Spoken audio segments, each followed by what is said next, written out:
Okay, septic inspection here. Ricky Salinas with Freedom Plumbers and Pumpers, Septic and Drain, working in Stafford. We went ahead and did a septic inspection on a unit underneath a deck. So patiently, I'm gonna go ahead and explain to you what's going on. So not too long ago, this beautiful structure was installed in the back of this house.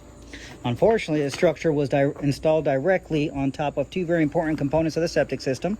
One is the septic tank, one corner, two corner, third corner, fourth corner. The septic tank, as you're facing the steps, is actually at an angle. She's 9 foot long by 4 feet 6 inches wide by 5 foot deep. We have a riser. We have a riser right here to access the septic tank for regular maintenance. And there you go. This is your septic tank. We do have 1 2-footers sitting right on the tank. And of course, some of that structure is currently sitting also on top of that tank over there on the other side of the steps. When it comes to this side, I have a distribution box immediately to the left of the septic tank as I'm facing the back of the house. This distribution box is 1 in with 9 out. That's 3, 4, 5 out. Okay, what we have here for the lines is number 1 goes under this footer, wraps around, and then loops over that way. Number 2 comes over and in front of this D box, heads over. Number 3 in front of the D box. And this is pretty much the, after 1, 2 through 9 start now coming over here as header lines. And then they start dividing about approximately 8 foot on center for most of them.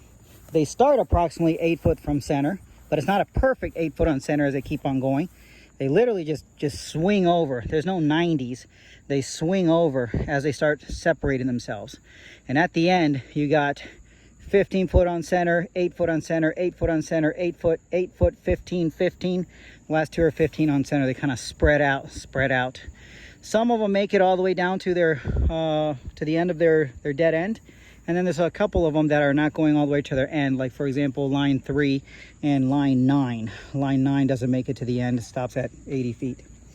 So this is your drain field. This is a hot mess of header lines. They're literally piled on top of each other. It's just one after the other piled on top of each other. And then they connect to a distribution box that's directly underneath this structure. Now, if I look to my immediate right, you have this pool structure, which is about 3 to 4 feet off of the header line tree, if you want to put it that way. They're literally right off of each other. We were worried that this perimeter drain was going to be maybe something to do with the drain field, but it's not. It's close, but it's not. You have exposed perimeter drains right here. So this is your pool structure. Literally 4 feet to the right is your header lines, and then your drain field lines start splitting up over there. And of course, back to this, your structure with your D box underneath the center and your septic tank underneath this set of steps. At this time, everything is functioning, okay? There is no sewage on the ground. There's no major collapses. Some of these drain field lines have minor areas with bellies, but we can still make it to the end. We do have 2 lines out of these 9 that are collapsed within the drain field themselves, but everything seems to be functioning. She's all by herself in this house. Okay, this house is a 3-bedroom, if I'm not mistaken. She's mentioned it was 3. So with that being said, everything is currently functioning. What we're trying to figure out is whether we leave it alone until it needs to be addressed, or do we want to bring it up to compliance.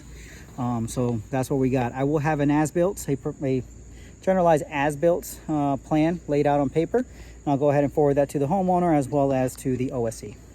So that's what I got for today. This is Ricky Salinas with Freedom Plumbers and Pumpers, Septic and Drain. My phone number is 703-895-4109 with an email of ricky@freedomplumbers.com and freedomplumbers.com being the website. That's all we have for today. We'll catch you on the next one.